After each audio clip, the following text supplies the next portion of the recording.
आज मैं आप लोगों के लिए ऐसी चटखारेदार जूसी मटन बोटी कबाब की रेसिपी लेकर आई हूँ कि आप रेस्ट करते करते इसे बनाएंगे। जी हाँ, बोटियों को भी रेस्ट देंगे और ख़ुद को भी रेस्ट देंगे। और मज़े की बात तो ये है कि ये तो ना तंदूर में, ना कोयले पे, ना ही कुकर में बनेगी। लेकिन हम लोग भी क्यों पीछे रहे बोटी कबाब खाने से, तो खाना है ना, बकरीद आ रही है।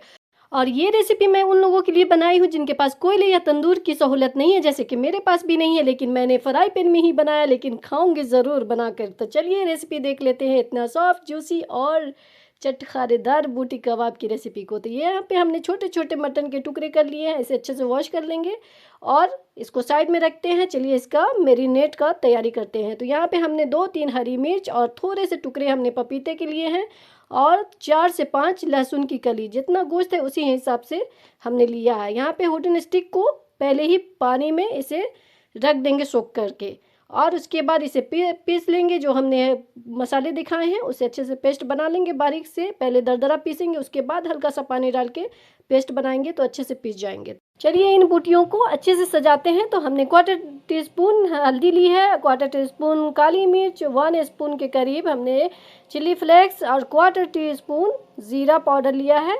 और यहाँ पे सॉल्ट अपने हिसाब से लीजिएगा, और 1 टेबल स्पून के करीब हमने मिर्चा पाउडर डाली है।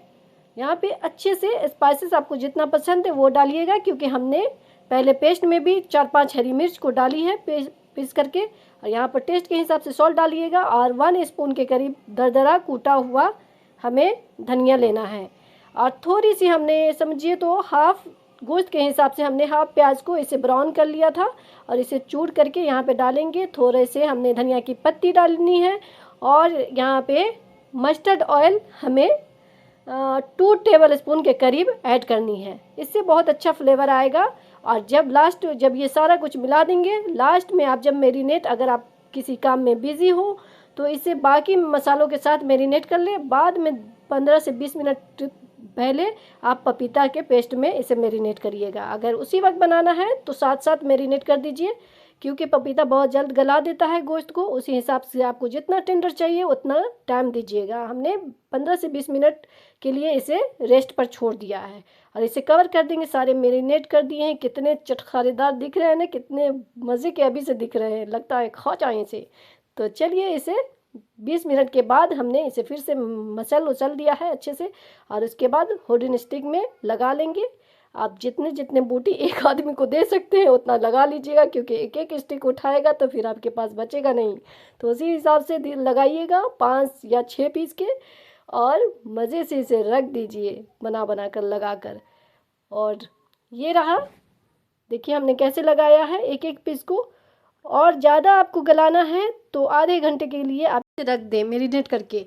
और ज़्यादा फ्लेवरफुल चाहिए तो ओवरनाइट के लिए आप सारे मसालों में मैरिनेट करके रख दीजिएगा। जब बनाना हो, पकाना हो, तब उसे आधे घंटे पहले पपीता का पेस्ट डाल के इसे रोस्ट करिएगा। तो चलिए यहाँ पे एक फ्राई पैन लिया है। यहाँ पे हमने मस्टर्ड ऑयल में इसे थोड़े से मस्टर्ड ऑयल में डालेंगे ताकि ये जले नहीं हमारा मसाला पहले ही।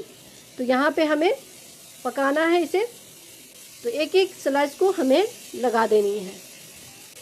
ये बहुत ज़बरदस्त तरीके से आपका गल जाएगा, जितना चाहे आपके हिसाब से गल सकता है। हमें थोड़ा सा ज़्यादा टेंडर पसंद नहीं है, तो थोड़ी बूटियाँ हमें पसंद है कि खींचकर खाने वाला, उस हिसाब से रखें। लेकिन फिर भी थोड़ा ज़्यादा ही गल गया था मेरे हिसाब से।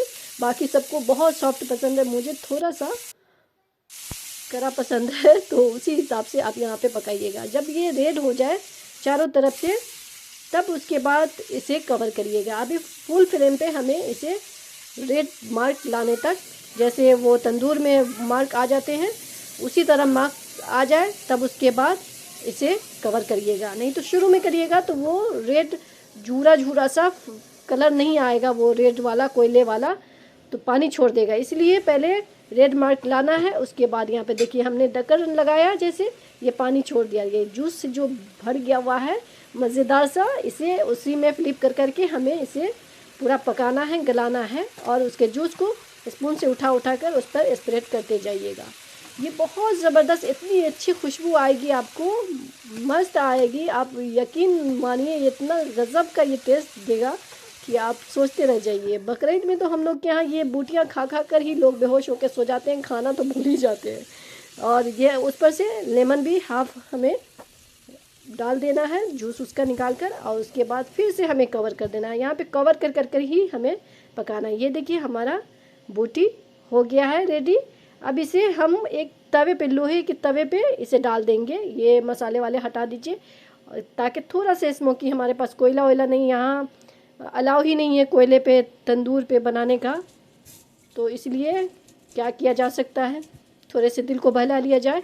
स्मोकी फ्लेवर तो आ नहीं सकता, तो हमने थोड़े से तवे पे बटर डाला है गरम करके, हीट करके, और उसके बाद बटर डाल के उसको कबाब को लगा देंगे, और इसके बाद फिर से कवर कर देंगे चाट मसाला वगैरह छीट के, और चटोखेदार मेरा कबाब बन गया है। तो आप लोग ज़रूर बनाइएगा ये रेसिपी को, और कमेंट में ज़रूर बताइएगा कि आपको मेरी रेसिपी कैसी लगती है।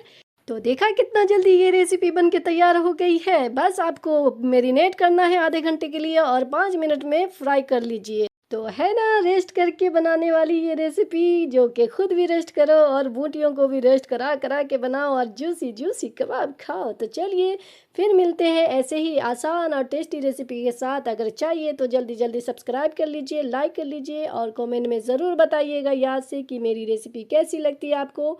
तो चलिए फिर मिलते हैं नेक्स्ट वीडियो में, तब तक के लिए बाय बाय, अल्लाह हाफिज़।